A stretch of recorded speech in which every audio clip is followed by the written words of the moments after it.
सभी बच्चों से मेरा अनुरोध है कि लोकतंत्र की सबसे मूल भावना है समानता। तो इस समानता के भाव को हमको नहीं खोना। अपना ऑप्शनल सब्जेक्ट डिसाइड करते समय किन किन बातों का ध्यान रखना चाहिए?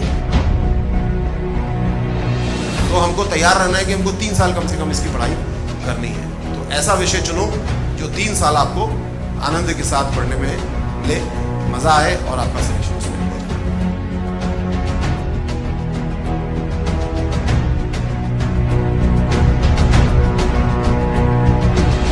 सभी प्यारे बच्चों को मेरी ओर से बहुत सारा आशीर्वाद, बहुत सारी शुभकामनाएं। आपने जिस भी प्रतियोगी परीक्षा में बैठने का इरादा किया है, ये सामान्य पढ़ाई से थोड़ी अलग है। सामान्य पढ़ाई में हम फर्स्ट डिवीज़न आ जाती है, 90% आ जाते हैं तो बड़े खुश हम लोग होते हैं। लेकिन यहाँ पे कितने नंबर आएंगे ये तय करना बहुत मुश्किल है, जिस पे हमारा सिलेक्शन हो जाए। तो हमको अपने आप को अच्छे से अच्छा करना है और अच्छा करना है और अच्छा करना है, तब शायद हमारा सिलेक्शन हो। इस हिसाब से हम लोग को चलना है। जो अभ्युदय कोचिंग है, इसकी परिकल्पना कैसे हुई और आगे क्या होने वाला है, थोड़ी सी मैं बातें आपको बताना चाहूँगा, जो कि मूल रूप से व्यवस्था की हैं, प्रशासन की हैं। उसके बाद में हम लोग कुछ पढ़ाई लिखाई की बात भी करेंगे। जब कोविड-19 की चुनौती आई, यानी 2020 के शुरुआत में मार्च, अप्रैल, मई, जब लॉकडाउन हुआ, कुछ सेमी लॉकडाउन हुआ, तो सारी कोचिंग, चाहे सरकारी हो चाहे प्राइवेट हो, सभी को बंद होना पड़ा और स्कूल भी बंद हो गए। बच्चों की पढ़ाई पीछे छूटने लगी। लेकिन जो प्राइवेट कोचिंग है, उन्होंने जल्दी से अपने आप को परिवर्तित किया और उन्होंने अपने ऑनलाइन तौर तरीके शुरू कर लिए। लेकिन अच्छी खासी फीस उसकी भी वो लोग ले रहे थे। माननीय मुख्यमंत्री जी ने, योगी जी ने इस चीज़ को महसूस किया कि ऐसे तो कुछ ही बच्चे हैं जो 5,000 रुपये, 10,000 रुपये या और ज़्यादा दे करके कोचिंग इस तरह कर पाएंगे, और अगर ऑनलाइन ही हो रही है कोचिंग, तो क्यों ना सरकार अपनी एक कोचिंग शुरू करे। और उस कोचिंग की खास बात ये कि वहाँ पे ऐसे टीचर हो सकते हैं जो सरकार में स्वयं अधिकारी हैं, मतलब जो चयनित हो चुके हैं वो स्वयं आएँ और आकर के पढ़ाएँ। इस चीज़ को मुख्यमंत्री जी ने बड़ा अच्छा नाम भी दिया। उन्होंने जब अभी हाल में अभ्युदय का रिजल्ट बहुत अच्छा आया, बच्चों को बधाई देने के लिए कार्यक्रम में आए, तो उन्होंने कहा कि अभ्युदय कोचिंग की सबसे बड़ी शक्ति है कि एक चेन रिएक्शन की तरह है। आज आप लोग पढ़ाई कर रहे हैं, जब आप पढ़ाई करके एग्ज़ाम पास कर लेंगे, उधर अधिकारी बन जाएंगे या नीट जेई पार कर लेंगे, तो हम वापस आपके पास आएंगे कि अब अगले बच्चों की मदद करो। अब आप स्टूडेंट नहीं हैं, अब आप टीचर हो गए। उसके बाद अगले का नंबर आएगा। तो इस प्रकार ये चेन रिएक्शन का जो प्रबंध योगी जी ने हम लोग करके दिया है, ये हम लोग को बहुत आगे लेके जाएगा। और योगी जी की ये भी कल्पना है कि जो अच्छे से अच्छी प्राइवेट कोचिंग होती है, ऑनलाइन चाहे ऑफलाइन, हम लोग वही पढ़ाई आपको भी उपलब्ध कराएं, जिससे कि डॉक्टर अंबेडकर ने जो अवसर की समानता, इक्वालिटी ऑफ अपॉर्चुनिटी कहा था, वो सही मायने में हर एक को मिले। और आप देखते हैं अभ्युदय में यहाँ पे कोई भी प्रतिबंध नहीं है। हर वर्ग से, हर आय वर्ग से कोई भी बच्चा आ सकता है, कोई भी बेटी आ सकती है, वो पढ़ाई कर सकती है। लेकिन जब हम इस प्रकार क्लासरूम में पढ़ाई करते हैं तो उसकी हमेशा सीमाएं हैं। जैसे अभी प्रधानाचार्य महोदय कह रहे थे कि कक्ष हमारा छोटा पड़ गया, सही बात है। तो अब हम लोग की चेष्टा ये ज़्यादा है कि हम आपके लिए, खासकर नीट और जेई के बच्चों के लिए, एक ऑनलाइन प्लेटफॉर्म ला रहे हैं। उसमें जितनी पढ़ाई आप क्लासरूम में करते हैं, उससे ज़्यादा पढ़ाई आपको ऑनलाइन मिलेगी।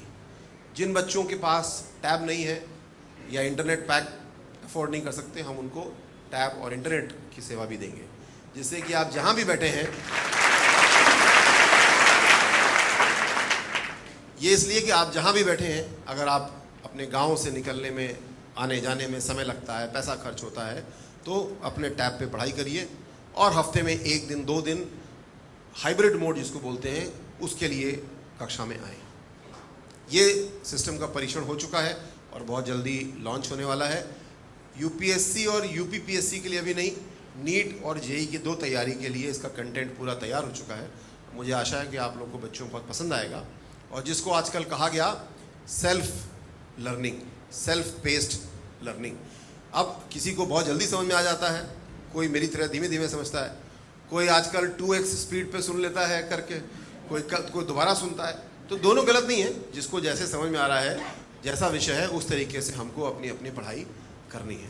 तो आने वाले समय में ये परिवर्तन अभी बहुत जल्दी है, 2-3 सप्ताह के अंदर ही आपके पास ये पहुंच जाएगा और आपकी पढ़ाई का जो तरीका है मुझे आशा है कि और बदलेगा।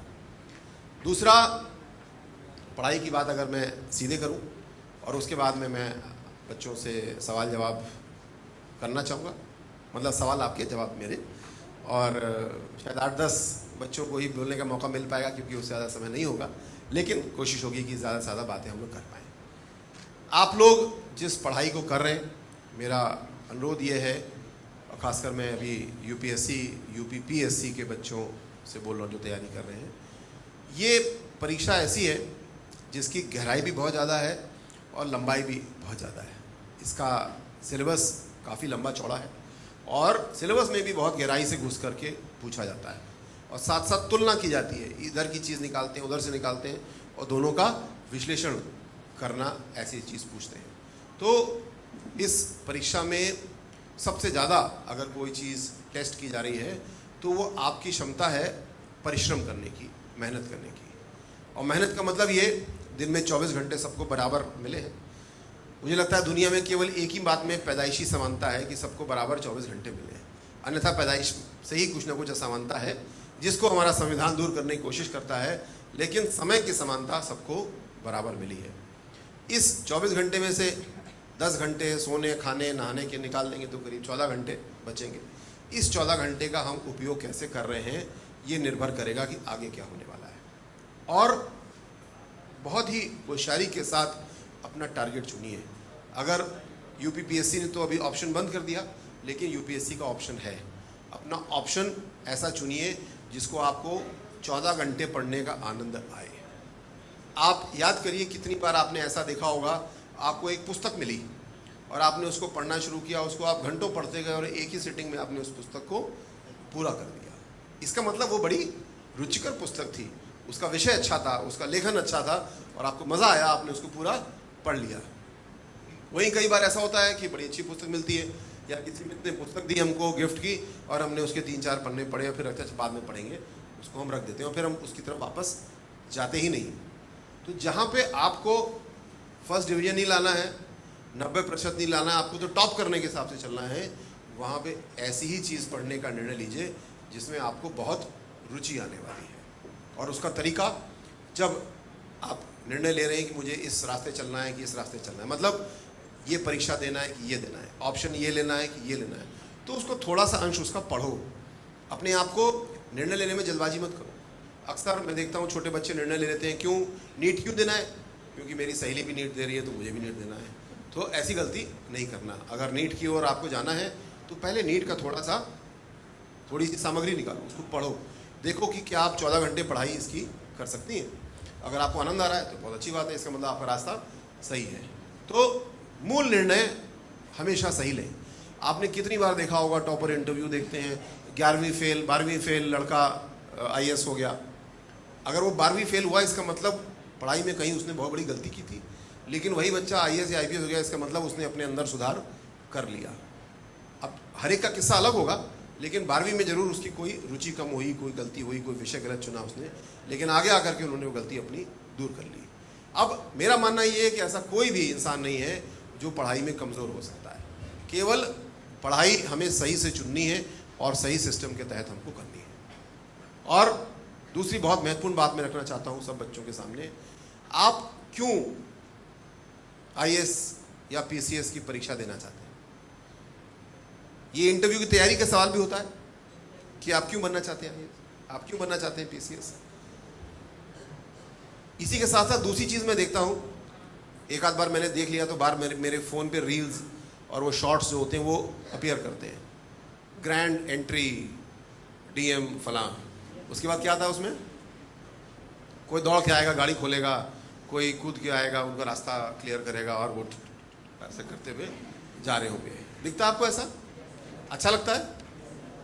अच्छा लगना चाहिए? नहीं, अच्छा नहीं लगना चाहिए। ये अगर हम इस भाव के साथ चल रहे हैं कि हमको साहब बनने का मौका मिलेगा और हमारे लिए कोई दरवाज़ा हमारा दौड़ के खोलेगा, हमारे लिए रास्ता खोलेगा, आगे पीछे हमारे पुलिस वाले दौड़ेंगे, तो हम बहुत ही गलत मोटिवेशन के साथ आगे बढ़ रहे हैं। मुझे बड़ा दुख होता है, ये वाले वीडियो में देखता हूँ तो मिलियंस ऑफ व्यूज़ मिलते हैं ऐसे छोटे छोटे वीडियो के। ये वीडियो हमको गलत राह में डालते हैं। जब आप सिलेक्ट हो जाएंगे तो आपको वो सब अच्छा लगेगा, क्योंकि हम उस सोच के आगे बढ़े थे। नहीं, आपको उस सोच में पड़ना ही नहीं है। हम सरकार की सेवा किस लिए चाहते हैं? इसलिए कि सरकार की सेवा के ज़रिए हम कुछ योगदान कर सकते हैं। अगर हम समाज कल्याण अधिकारी बनते हैं तो समाज के अंतिम पायदान पे खड़े हुए भाई बहनों की मदद करने का अधिकार हमको है। लेकिन अगर वो वाली रील देख करके और हम खुश हुए, तो जिस दिन हम समाज कल्याण अधिकारी बनेंगे तो हम ऊंचे स्थान पे खड़े होना चाहेंगे, और जिन गरीबों की सेवा के लिए हमको रखा गया है उनको हम बहुत छोटा और नीचा देखना चाहेंगे और अनजाने में ही उसको महसूस भी कराएंगे। तो सभी बच्चों से मेरा अनुरोध है कि लोकतंत्र की सबसे मूल भावना है समानता। तो इस समानता के भाव को हमको नहीं खोना। जो काम आप आज कर रहे हैं, आज आप कोई सरकारी नौकरी नहीं कर रहे हैं, लेकिन जब आप पढ़ाई कर रहे हैं, मित्रों से बातचीत कर रहे हैं, अपने घर में मोहल्ले में जाते हैं, तो समानता का भाव हमारा बहुत ही मूल भाव होना चाहिए। ये जो बाबा साहब ने लिखा, संविधान एक पवित्र दस्तावेज है, एक सुंदर पोस्टर यहाँ पे लगा हुआ है, तो वाकई पवित्र दस्तावेज है। जो समानता का भाव बाबा साहब ने दिया हमको संविधान में, उसको जितने भी संविधान 1949 के बाद पूरी दुनिया में कहीं भी बने, उन्होंने सामाजिक न्याय का जो फ्रेमवर्क था, फॉर्मूला था, वो हमारे भारत के संविधान से लिया। और कौन सा? जो आरक्षण सरकारी सेवा में, आरक्षण सरकारी नौकरी में, चयनित पदों पे, इसका जो फॉर्मूला था वो लगभग हर देश ने हम लोग से लिया। ये हमारे लिए बड़े गौरव की बात है। एक तो ये क्योंकि कुछ ने हमें देने को था, और दूसरा ये कि जो भाव बाबा साहब ने हम लोग को संविधान में लिख करके दिया कि समानता होनी चाहिए। ये तो शायद हर आदमी जानता है, लेकिन समानता हो कैसे, इसका तरीका क्या हो, वो उन्होंने उपलब्ध कराया। अपनी बात को समाप्त करने से पहले मैं आपको बताना चाहूँगा, अभी करीब 2-3 महीने पहले मैं एक दिल्ली में कॉन्फ्रेंस में था, तो वहाँ से कुछ यूएसए के, अमेरिका के अश्वेत बहन भाई आए थे, और उनकी चिंता ये थी कि जो वहाँ पे एफर्मेटिव एक्शन बोलते हैं, यानी जो सामाजिक न्याय की नीतियाँ हैं उनको एफर्मेटिव एक्शन नाम दिया गया है, और उसको सुप्रीम कोर्ट में चुनौती दी गई थी, और उनके मन में ये डर था कि कहीं ये कैंसिल ना हो जाए। अब मुझे नहीं पता उसका निर्णय भी आया कि नहीं आया, लेकिन इसके विपरीत हमारा संविधान सामाजिक न्याय को संविधान की मूल भावनाओं में शामिल रखता है। कोई भी सरकार परिवर्तित नहीं कर सकती, कोई सुप्रीम कोर्ट कभी इसको परिवर्तित नहीं कर सकता। ये हमारी मूल भावनाओं में शामिल है। तो इसको हम लोग को समझना है अपने रोज़मर्रा के जीवन में भी, और जब आप सिलेक्ट हो जाएंगे, जब आप काम करने जाएंगे, तब तो ये बहुत ही महत्वपूर्ण हो जाएगा। अन्यथा बहुत से होनहार विद्यार्थी सिलेक्शन के बाद में भटक जाते हैं, क्योंकि वो दाता पाता का रिश्ता बनाने लगते हैं कि सरकार में हम हैं तो मैं दे रहा हूँ, तुम नीचे हो तुमको मैं दे रहा हूँ। ऐसा नहीं है। जो भी हम काम करते हैं, जो करदाता का पैसा आता है, टैक्स पेयर देते हैं हम और आप पैसा, उसी पैसे को मैं मंत्री के रूप में नियंत्रित करता हूँ, आप कल को अधिकारी के रूप में नियंत्रित करेंगे और सब तक उसको पहुँचाएंगे।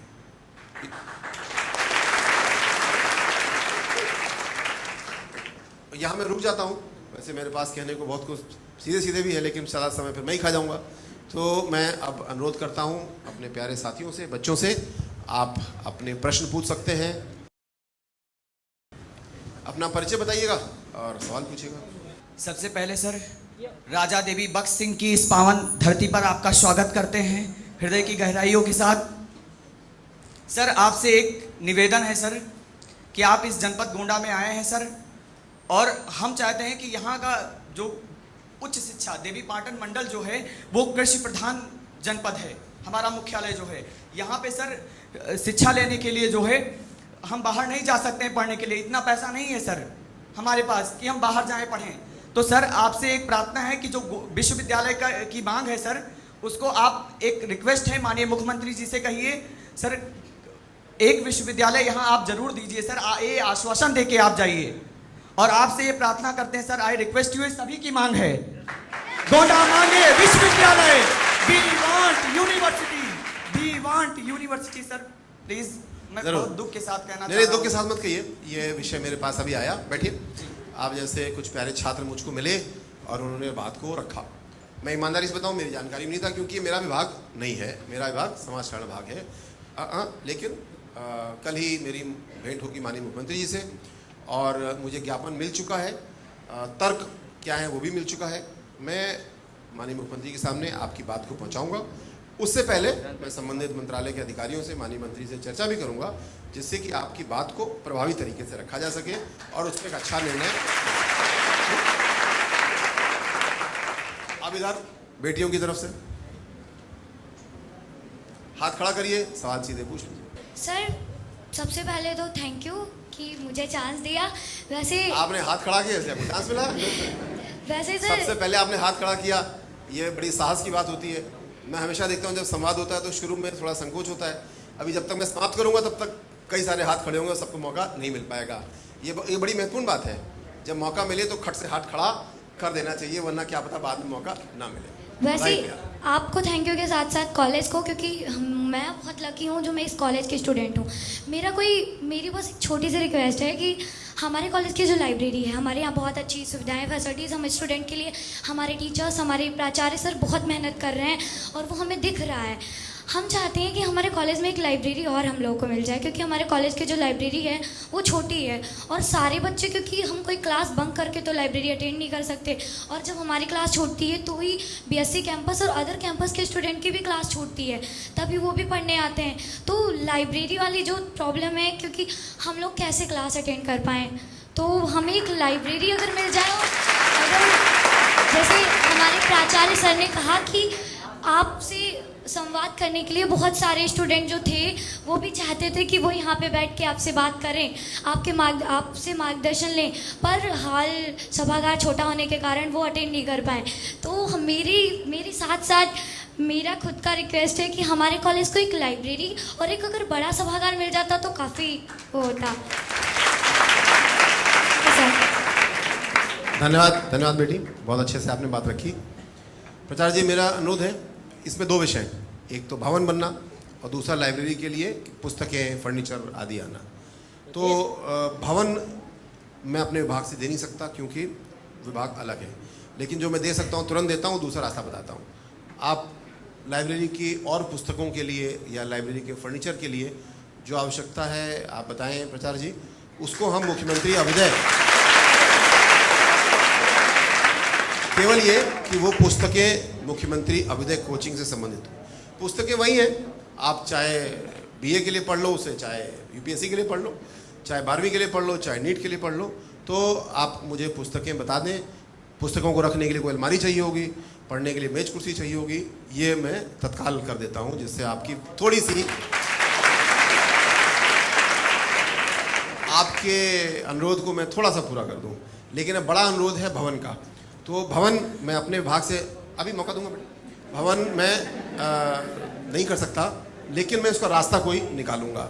मैं बात करता हूँ माध्यमिक शिक्षा विभाग से, या हम लोग स्थानीय अपने सांसद जी से, विधायक जी की निधि से ले सकते हैं, या और भी तरीके हो सकते हैं। और बल्कि सबसे अच्छा तरीका होगा, मैं इसमें सहयोग भी कर सकता हूँ, जो CSR कॉर्पोरेट सोशल रिस्पॉन्सिबिलिटी की व्यवस्था है। ये भी एक सिविल सर्विसेज का सवाल है। CSR क्या है, कोई बच्चा बताएगा? कॉर्पोरेट सोशल रिस्पॉन्सिबिलिटी, ये क्या नियम है? जिसको पता है हाथ खड़ा करें। नहीं पता तो चलो मैं क्लास ही ले लेता हूँ उसका। एक कानून बनाया गया कि ऐसी कंपनियां जो प्रॉफिट में हैं और एक निर्धारित धनराशि है, उसके ऊपर उनका मुनाफा या प्रॉफिट है, तो उनकी जिम्मेदारी है कि वो 2% उस प्रॉफिट का हिस्सा सामाजिक कार्यों पे व्यय करें। सामाजिक कार्य मतलब शिक्षा, स्वास्थ्य, स्वावलंबन, इस तरह की चीज़ों पे। तो ये इसीलिए बनाया गया क्योंकि हमारे डिग्री कॉलेज, इंटर कॉलेज, अन्य संस्थान, उनको निजी क्षेत्र से भी सपोर्ट मिल पाए। तो ऐसे कई सारी कंपनियों से मेरा संपर्क है। समाज कल्याण विभाग में भी हम लोग उनसे CSR में सपोर्ट ले रहे हैं। तो मैं आपका संपर्क प्राचार्य महोदय कराता हूँ ऐसे कुछ 2-4 अच्छे कंपनियों से। मैं मुलाकात करा सकता हूँ, बाकी आपके गुडविल के ऊपर होगा। और जो भी, हाँ इतनी गुडविल है ना। तो मैं आपको सही रास्ता दिखा सकता हूँ, सही जगह तक पहुँचा सकता हूँ, और इस प्रकार हम लोग किसी अच्छे कॉर्पोरेट से, अच्छे मतलब बड़े बैंक्स हैं, बड़ी कंपनियां हैं, वो लोग बड़े अच्छे से इसका सपोर्ट करते हैं, तो ये भी कर लेंगे। ठीक, तो पहला वादा और दूसरा रास्ता। ठीक, अच्छा, आप कुछ कहना चाह रहे हैं बेटा? सर पहले तो आपको आने के लिए बहुत बहुत धन्यवाद, क्योंकि आप आए तो इससे जाहिर है कि आप कुछ समाज सेवा करना चाहते हैं, इन छात्रों का कुछ भला करना चाहते हैं। तो सबका परिचय? जी, मेरा नाम मोहम्मद अहमद खान है और MA एजुकेशन फर्स्ट सेमेस्टर का छात्र हूँ। जी मैम। सर जी, मैं सबसे पहले तो एक मांग आपसे चाहता, उसके बाद मैं अपने मुख्य क्वेश्चन पर आता हूँ। जरूर। मैं नेट क्वालिफाई हूँ सर जी हिस्ट्री से, और PhD करना चाहता हूँ, और मैं यहाँ अपने माता पिता के साथ रहकर अगर PhD कर सकूँ तो ज़्यादा बेहतर होगा, लेकिन यहाँ पे कोई सुविधा नहीं है क्योंकि LBS में PhD है नहीं। तो अगर ये यहाँ पे PhD हो जाए तो ये हम लोग और पूरे छात्रों के लिए बहुत बड़ी बात होगी।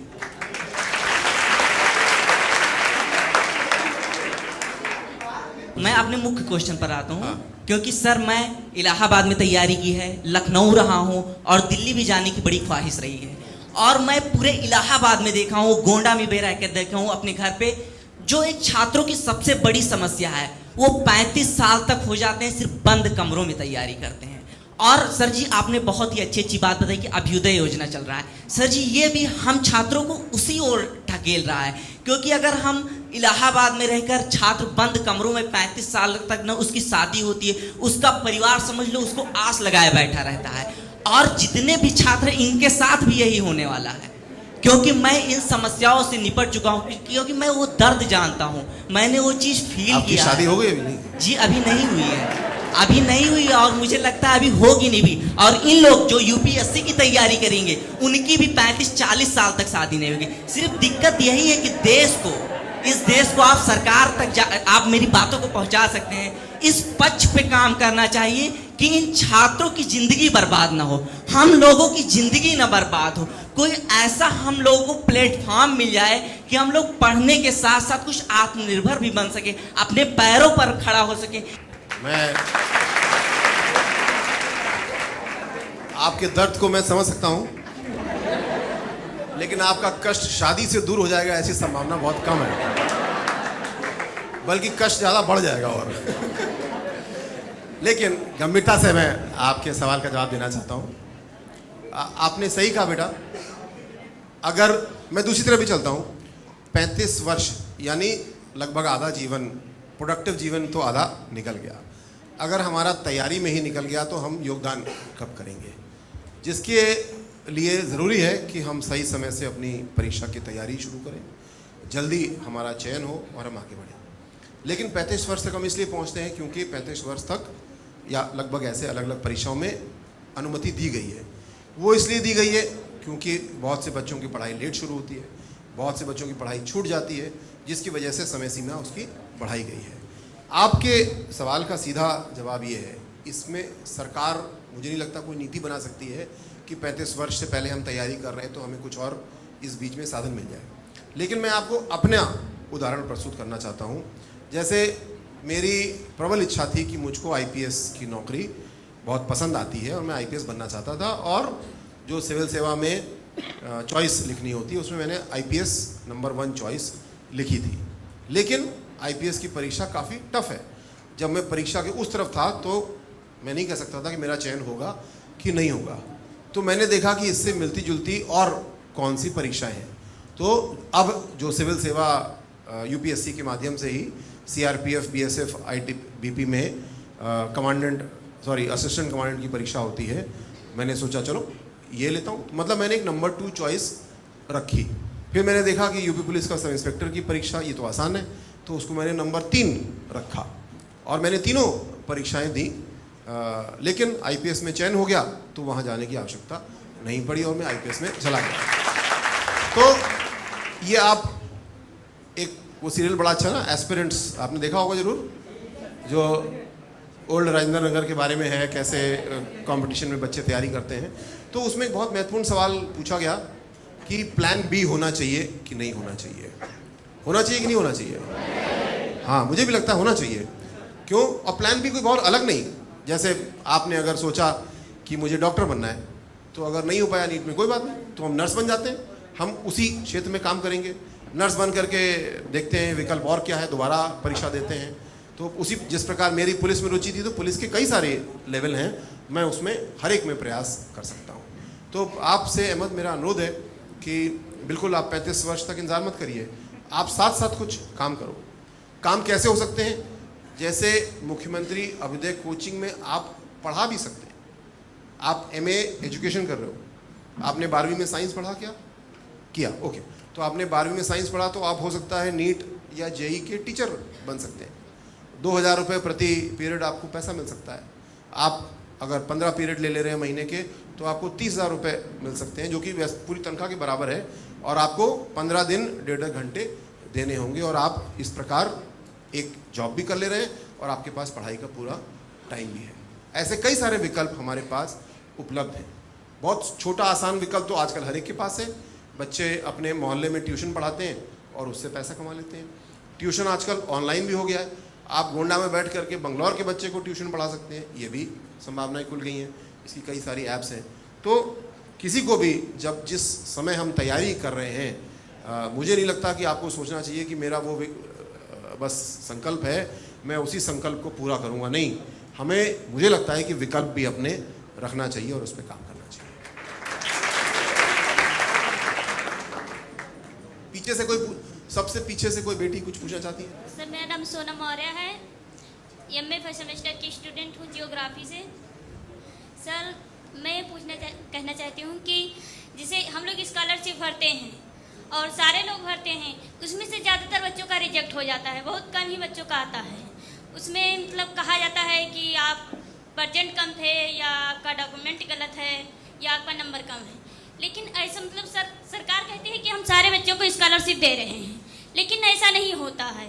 सब लोग भरते हैं इतने अनुरोध के साथ कि हमारा आएगा, मतलब 200 रुपया तक खर्च हो जाता है भराने में। घर से बहुत लोग दूर से आते हैं, और घर से आते हैं 150 रुपया आने जाने में लग जाता है, तो 500 रुपया तक लगभग इसी में खर्च हो जाता है, और स्कॉलरशिप भी नहीं आता है, तो बच्चे बहुत निराशा में हो जाते हैं। तो आपसे अनुरोध है कि सारों बच्चों का आना चाहिए।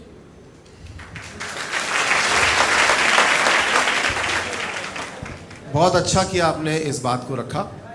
मेरे विभाग में, समाज कल्याण विभाग का सबसे बड़ा काम स्कॉलरशिप का ही है, और दूसरा वृद्धावस्था पेंशन का है। आप में से कितने बच्चों ने आवेदन किया था स्कॉलरशिप के लिए? आवेदन करोगे? लगभग आधे से ज़्यादा, ठीक, आधे चाहिए। तो ओके, तो ये बहुत महत्वपूर्ण है। मैंने इस चीज़ का अध्ययन किया कि हमको स्कॉलरशिप की व्यवस्था को किस तरीके से और बेहतर करना चाहिए, और बहुत सारे बच्चों से, जिसको बोलते हैं स्टेक होल्डर कंसल्टेशन, हितधारक चर्चा हुई, कॉलेजेस के प्रिंसिपल साहिबान से हुई और विश्वविद्यालयों से हुई। 3 स्टेक होल्डर इसमें हैं। तीनों से अलग अलग समूह में हम लोग की, मेरी और हमारे अधिकारियों की बहुत लंबी बातचीत हुई, और उसके ज़रिए अभी हम लोग ने इस साल कुछ परिवर्तन पे निर्णय लिया। अगले साल कुछ और परिवर्तन भी होंगे। जो इस साल परिवर्तन होने वाले हैं उनके बारे में आपको बताना चाहूँगा, और आपके बहुत सारे सवालों का जवाब बेटा उसमें मिलेगा। अभी जो स्थिति है, अगर आपने अप्लाई किया और कोई तकनीकी त्रुटि हो गई, तो आपकी स्कॉलरशिप लटक जाती है, जबकि आपकी कोई गलती नहीं है।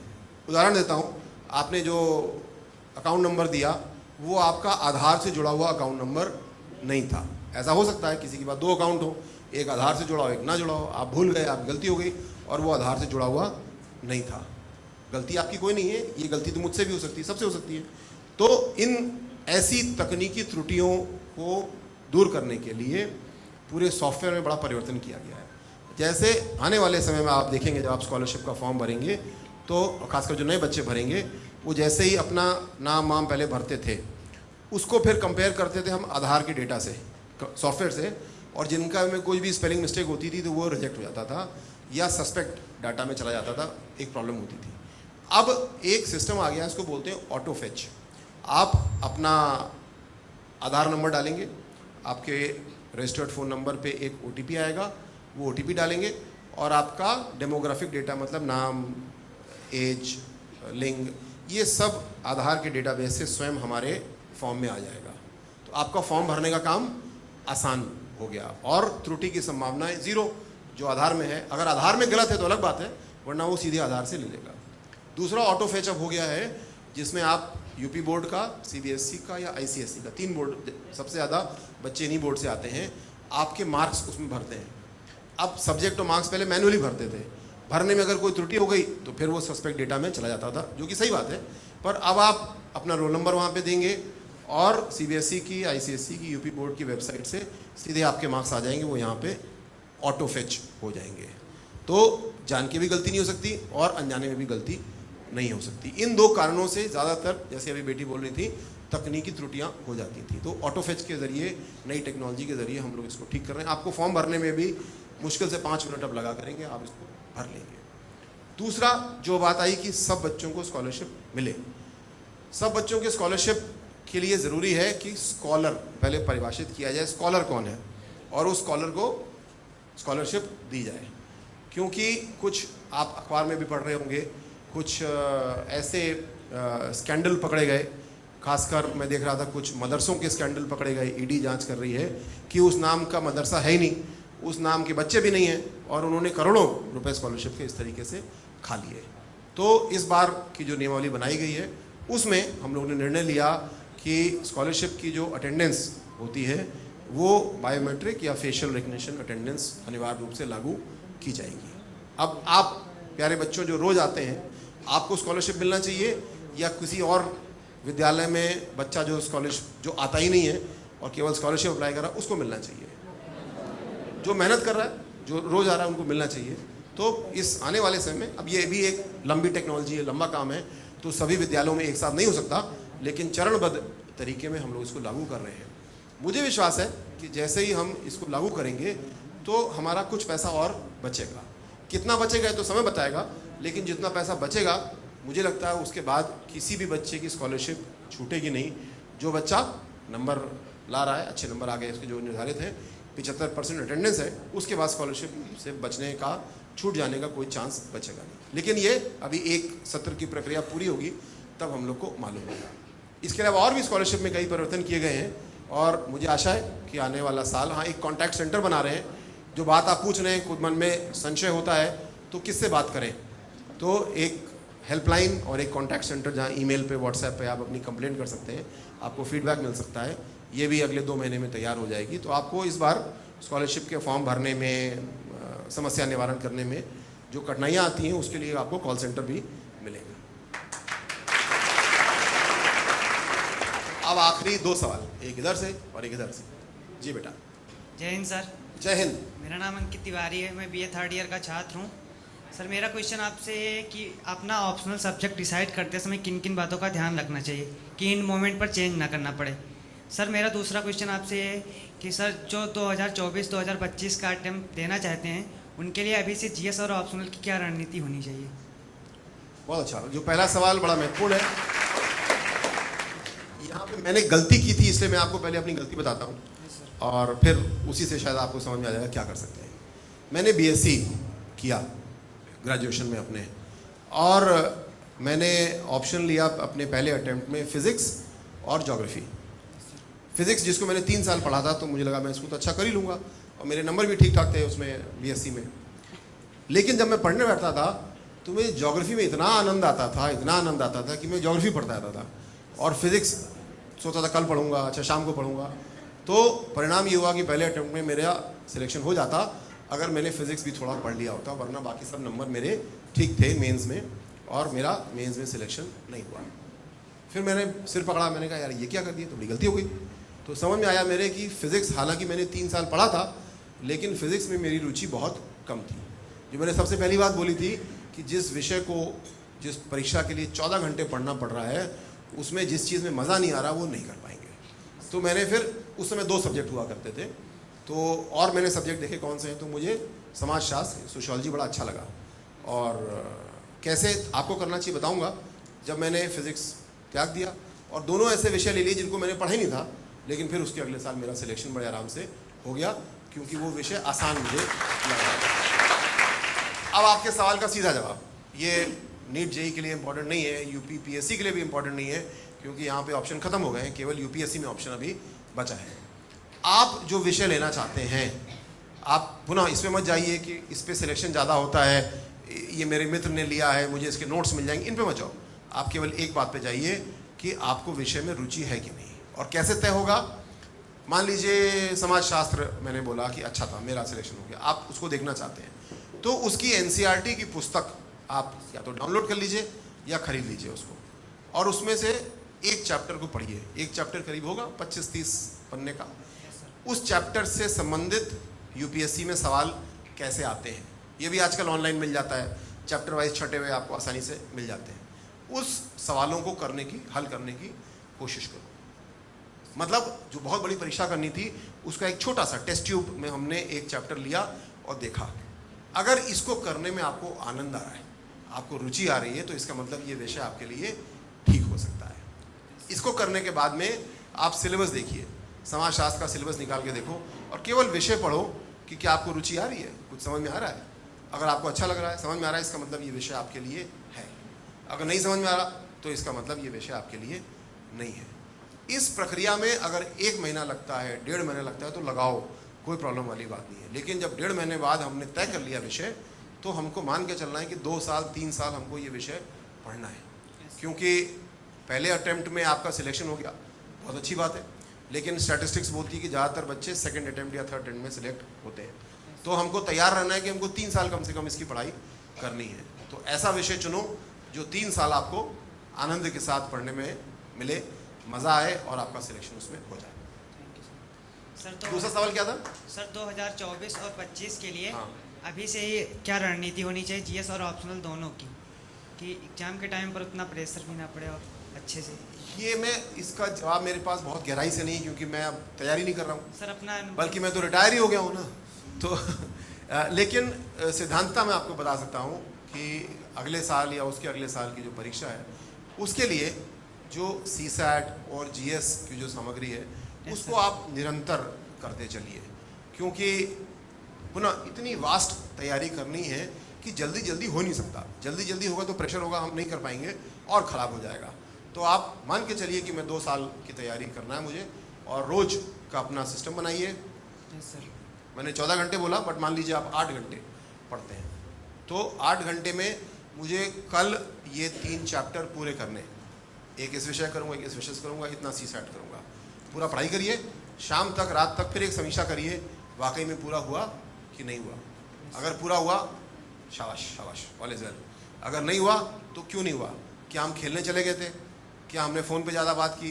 क्या हमने सोशल मीडिया पे ज़्यादा बात की? हम पबजी खेलने बैठ गए?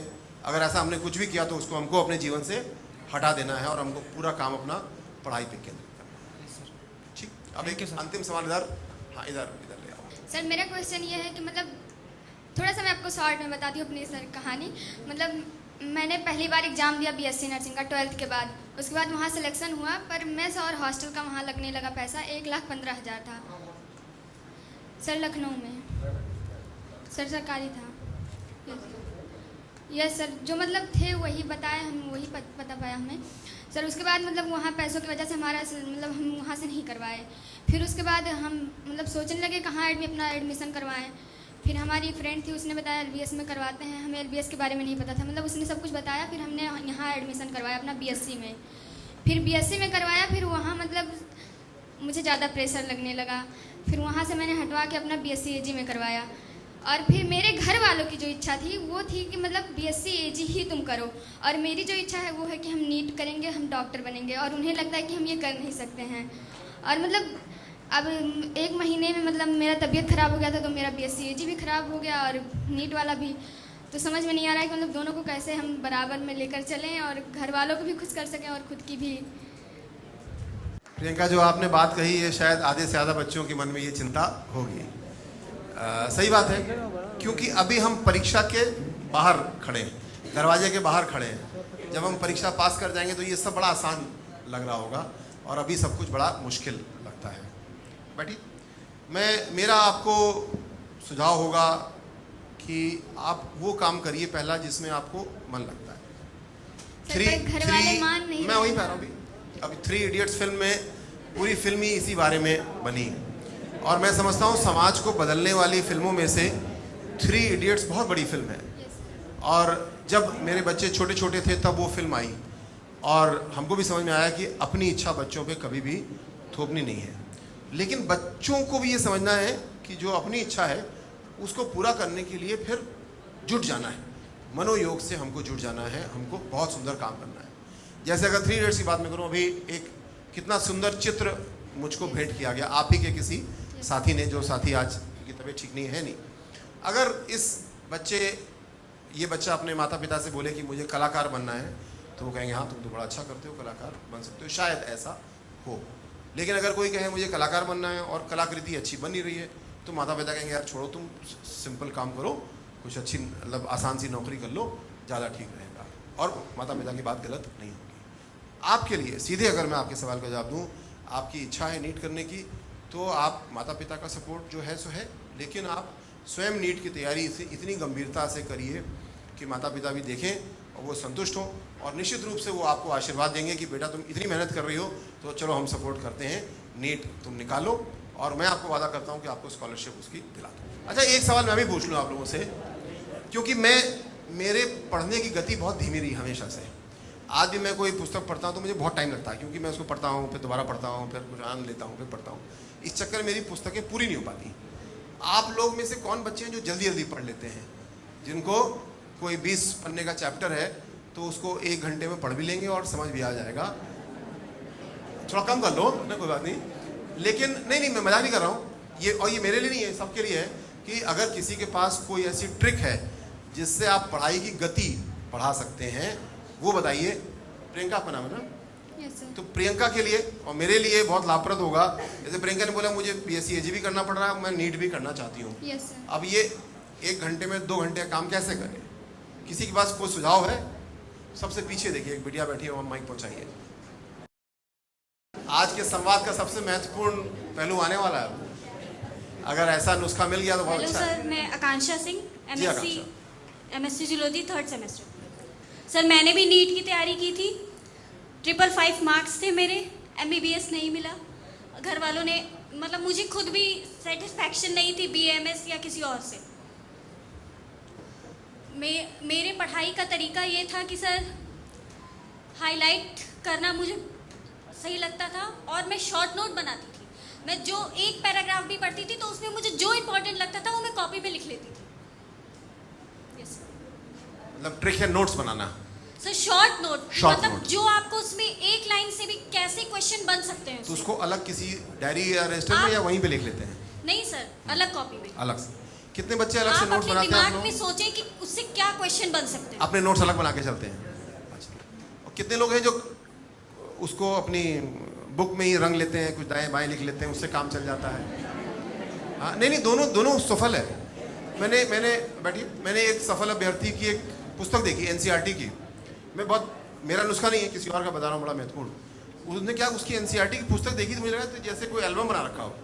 उसने क्या किया कि हर पन्ने में एक तो जैसे आप बोल रही हैं अंडरलाइन किया, हाईलाइटर लगाया, वो सब तो किया, लेकिन उसके अलावा जहाँ पे ज़्यादा कुछ है तो उसने एक सफ़ेद कागज़ को टेप से चिपका दिया और उसी पार्ट का उसने नोट्स वहाँ पे बना दिया।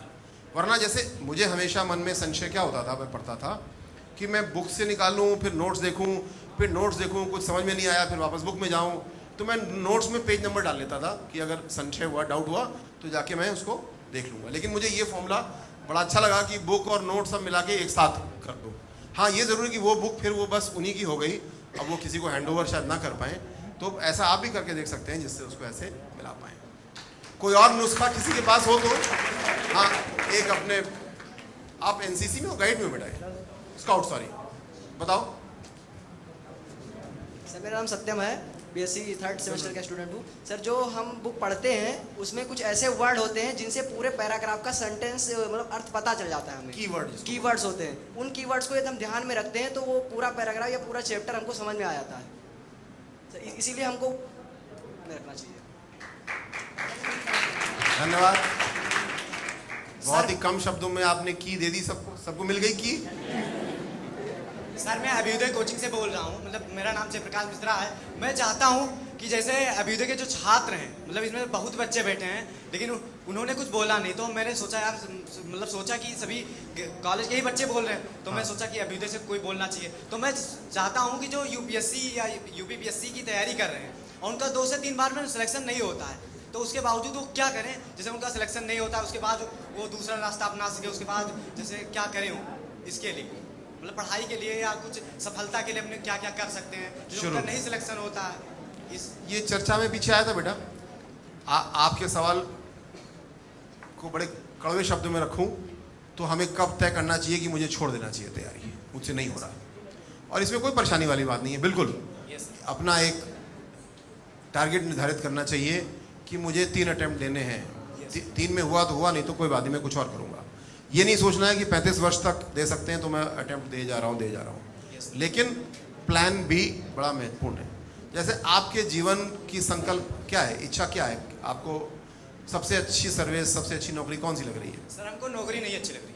हाँ। सर मैं नौकरी के लिए नहीं पढ़ाई करता। ठीक बात। सर मैं चाहता हूँ कि मुझे इतना अच्छा ज्ञान हो जाए कि मैं भारत के मतलब अपने देश के उस पद पर पहुँच जाऊँ जिससे जो हमारे स्टूडेंट हैं वहाँ नहीं पहुँच पाते, मतलब उनकी बातें वहाँ नहीं पहुँच पाती है, तो मैं उनकी कम से कम कुछ कष्ट जो है उनकी कम से कम सुन सकूँ, उस पद पर मैं जाना चाहता हूँ। और मैं ये नहीं कि मेरा पढ़ने का उद्देश्य नौकरी है, मैं नौकरी करूँगा, मैं गवर्नमेंट के अंदर, मेरा आशय ये है, मेरा इतिहास में नाम होना चाहिए मेरा, जैसे स्वतंत्रता सेनानियों ने अपने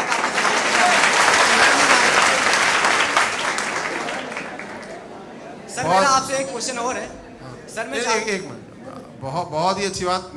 हम सब आपके साथ हैं, जो आपका जज्बा है बेटा, और इसको सबके सामने कहना, इसके लिए बड़ी शक्ति चाहिए।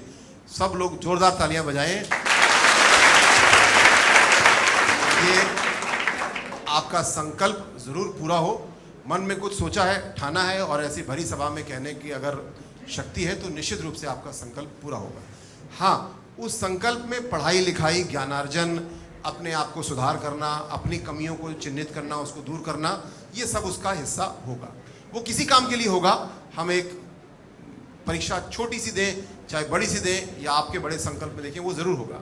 मेरा बहुत आशीर्वाद, शुभकामनाएं। हम सब आपके साथ हैं, आप उसको पूरा करिए। तो अब क्लोज करते हैं हम लोग, काफ़ी समय हो गया। तो एक लास्ट इधर सर आपसे एक क्वेश्चन है कि जैसे आपने कहा कि जो पढ़ने वाले यूपीएससी की जो तैयारी कर रहे हैं, तो सर जैसे जो ये चाहते हैं कि यूपीएससी की तैयारी में मेरा सर बेस्ट ना जाए, तो सर मतलब कौन से मतलब कैसे बुक से इम्पोर्टेंस से पढ़ें कि जैसे उनका सिलेक्शन एक फर्स्ट ही अटेम्प्ट में हो जाए, और वो कैसे मतलब कौन सी बुक से पढ़ें? फर्स्ट क्वेश्चन ये है। और दूसरा क्वेश्चन मतलब ये है कि कुछ लोग कहते हैं कि मेरे पढ़ने वाले से स्टूडेंट और कोई भी मतलब ये टाइम का मैनेज नहीं हो पाता है, तो उनसे एक बात ये कहना चाहूँगी कि एक दिन में 24 घंटे का होता है, तो मतलब उनसे ये नहीं बने कि मतलब 8 घंटा अपनी पढ़ाई करें और मतलब 8 घंटा अपना नींद पूरा करें, फिर उसके बाद में 2 घंटा मतलब अपने फैमिली के साथ में रहें, और फिर 1 घंटा मतलब अपना कुछ काम करें। मतलब जैसे उनका लेवल है, मेरा कहने का मतलब कि वो अपना 8 घंटा पढ़ें और 8 घंटा सोएं, और मतलब 2-2 घंटे करके ऐसे उनका मैनेज करें और हो जाएगा। मतलब टाइम टेबल बना के अपना टाइम मैनेज करें। Yes sir. बहुत अच्छी बात है। लेकिन आपने जो पहला सवाल पूछा कि ऐसा क्या करें जिससे कि पहले अटेम्प्ट में यूपीएससी में सिलेक्शन हो जाए, इसका जवाब तो वो दे पाएगा जिसके पहला अटेम्प्ट में सिलेक्शन हुआ हो। मेरा तो दूसरे में हुआ। सर कोई बात नहीं सर, आप कुछ तो जानते होंगे, नॉलेज होगा आपको। मैं अभी पूछता हूँ कि गोंडा में कप्तान साहब हैं, डीएम साहब हैं, इनमें से अगर, या सीडीओ साहब, 3 अधिकारी हैं यूपीएससी के, अगर इनका फर्स्ट अटेम्प्ट में सिलेक्शन हुआ तो मैं इनको कल ही भेजूंगा आपके पास। ये आपको आके मुझसे बेहतर बताएंगे कि पहले अटेम्प्ट में कैसे होना है। लेकिन मुझे लगता है कि हमको 3 अटेम्प्ट की योजना बना के चलना चाहिए। आप अब पुनः अगर स्टैटिस्टिक्स गणना देखेंगे तो बहुत से टॉपर लड़कियों को, लड़कों को पाएंगे कि उनका 3rd अटेम्प्ट में, 4th अटेम्प्ट में सिलेक्शन हुआ, 2nd अटेम्प्ट में उनका आईपीएस हो गया या इनकम टैक्स हो गया, फिर अगली बार आगे बढ़ा। तो यूपीएससी की परीक्षा ऐसी है, मुझे लगता है कि आप 3 अटेम्प्ट मान के चलिए, और 3 अटेम्प्ट एकदम पूरे तबीयत से दीजिए और निश्चित सिलेक्शन होगा। उसके बाद में अगर बहुत कुछ बच गया, कम हुआ, कहीं बीमार पड़ गए तो अलग बात है, वरना 3 अटेम्प्ट के लिए लेकिन ये मेरा मानना है, हर एक के लिए अलग हो सकता है, पूरा गति के साथ। ठीक, धन्यवाद, बहुत बहुत धन्यवाद सभी बच्चों का। Okay, last thought. Thank you sir, thank you. ठीक, लास्ट थॉट। जब इरादा कर लिया हो ऊंची उड़ान का, तो क्या देखना फजूल है आसमान का।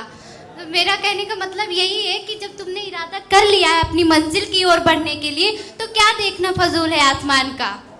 तो जब इरादा कर लिया हो ऊंची उड़ान का, तो क्या देखना फजूल है आसमान का। तुम अपने अंदर भरोसा रखो, फैमिली तो बाद में खुश हो ही जाती है। जब बड़ी जॉब मिलती है, उनको पैसा मिलता है, वो खुश हो जाती है।